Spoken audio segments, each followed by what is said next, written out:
12 News Eye on Agriculture with Brityne Rucker. Thousands of sheep and cattle stuck on a ship that was forced to abandon a passage through the Red Sea, what Australia's Agriculture Ministry is saying. And the USDA has released its report from the 2022 Census of Agriculture. The biggest takeaways ahead on Eye on Ag. Good evening and welcome in. I'm Brityne Rucker. Kansas State University discovers research showing climate change is affecting Kansas farmers. K-State says climate change is expected to bring more severe weather like drought and extreme heat to the state. In their study, researchers found over the last 4 decades, for every 1 degree Celsius of warming, gross farm income decreased by 7%. Net farm income also decreased by 66%. Experts say the number of days with extreme heat is projected to increase by 58% by 2030. The concern for profit loss is increasing as the number of days with extreme heat is projected to increase by 58% by, again, 2030. The USDA has released its report from the 2022 Census of Agriculture. Now, this is only taken every 5 years. When compared to the last census in 2017, the new data provided key insights to the direction of agriculture. Here are some of the biggest takeaways. A new snapshot about America's farms and ranches shows farmers are getting older.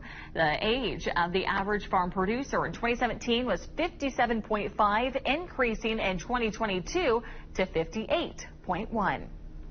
There was a decline in the total number of farms, acreage, and operators. The total number of farms and ranches currently sits at 1.9 million, which is a decrease of 7% from 2017. Those farms are operating a total of 880 million acres, down 2%. The overall number of operators declined by just under 26,000. There was an increase to product value as well, generating overall higher farm income despite higher farm expenses. USDA's data showed the total farm production expenses for the average farm was just over $223,000 in 2022 compared to almost $160,000 in 2017. In the report, it also showed more off-farm decision makers. While the majority of farms are still family-owned, the number of farms in an LLC increased by just over 50,000.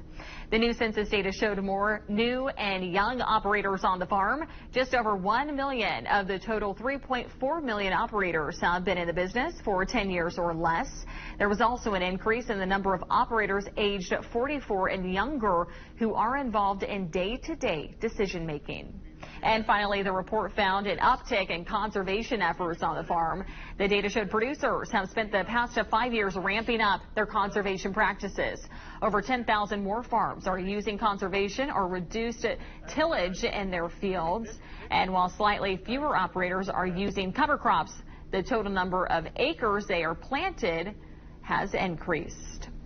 The USDA is looking ahead to what farmers will be planting this spring.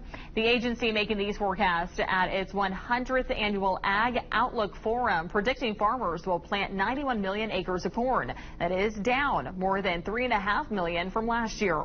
87.5 million acres of soybeans, that's up nearly 4 million acres from last year, and 47 million acres of wheat, down 2.6 million from last year. Farmers and ranchers in eastern Kansas will be receiving more than $23 million. Frontier Farm Credit made the announcement this week. And a cash back of dividends returned by Frontier Farm Credit as well as part of the financial cooperative's patronage program. Eligible customer owners will be issued cash back dividend checks the last week of January.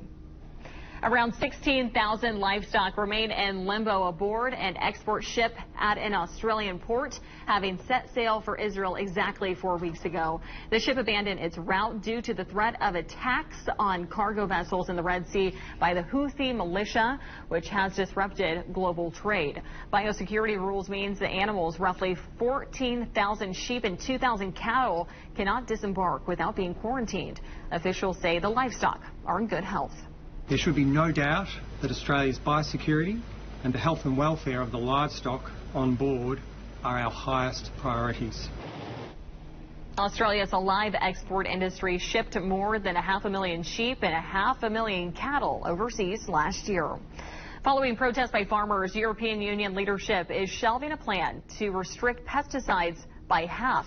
The European Union Commission releasing its roadmap for slashing carbon pollution by 90% of 1990 levels by 2040. It also took out a section on climate action in the agriculture industry. That section called for a 30% reduction in greenhouse gas emissions from agriculture compared to 2015 levels. It could take up to a year for the European Parliament, a 27-nation bloc, to approve the plan.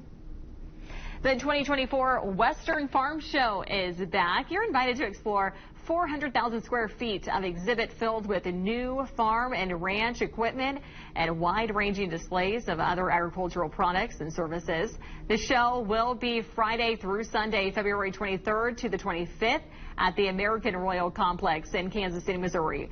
Show hours are 9 a.m. to 5 p.m. February 23rd to the 25th and 9 a.m. to 4 p.m. February 25th. Adult tickets are $10 apiece and children ages 12 and under are free. First responders, military, and veterans are free on Sunday with proper identification. We live here. We want the future to be clean and green. An Arizona farmer is working to take organic waste and turn it into soil. That's on a mission to make farming more sustainable. That's just ahead on Eye on Agriculture.